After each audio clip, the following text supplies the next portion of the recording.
Студениот бран се уште не попушта во Европа. Од почетокот на викендот, ширум континентот на смрзнатините им подлегнаа најмалку 33 луѓе, главно бездомници и мигранти.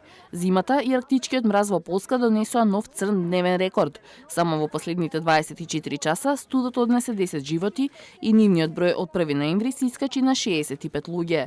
Рекордно ниските температури од минус 34,6 степени за време на викендот однесоа 6 животи во Чешка. Во Прага смрзнати биле најдени тројца бездомници и еден чувар на паркинг. Во соседна Словачка четворица не го преживеале мразот, што во некои области не е забележан половина век. Меѓу нив и постар човек најден речиси пред вратата на неговата куќа. Во Романија студот однесе 4 животи, од кои еден во неделата. Ова е ситуацијата. Му благодариме на Бога што не чува нас, луѓето без ништо. Не нарекуваат бездомници, но не сакам никој да биде во нашата ситуација. Во Србија е се уште во сила црвен метеоаларм. Вонредна ситуација е прогласена во 10 општини, а најкритично е на југот на земјата. Во Врање еден човек починал од смрзнување и евакуирани се околу 120 луѓе. Велика Морава е замрзната, а пловидбата низ Дунав и Сава забранета поради санти мраз.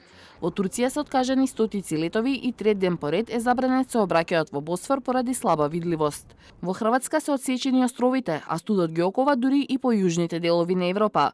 Длабоко под нулата се Италија и Грција. Бегалските кампови на Лесбос, Самос и Хиос се покриени со снег, а условите за живот се многу лоши бидејќи нема греење и поради тоа некои мигранти се префрлени во монтажни куќи.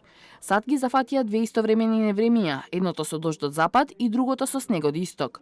По неколку години тешка суша, моќно невреме со дожд ја зафати Калифорнија. Надојдените реки се прелеа и затворија повеќе патни правци, предизвикувајќи свлечишта. Целата област изгледа како езеро. Неверојатно е. Мајка природа на дело. Освен предизвиканата штета, добра вест според метеоролозите е тоа што дождот првпат за 5 години ја вратил на нормално ниво влажноста на вегетацијата во Јужна Калифорнија. Во меѓувреме, источниот брег на Сад од Мисисипи до Мејн го погоди силна снежна вијулица, која однесе 4 животи. Замрзнатиот дожд парализираше делови од регионот и доведе до голем број сообраќајни несреќи и застои, а беа затворени и дел од училиштата и откажани се околу 3200 домашни и меѓународни летови.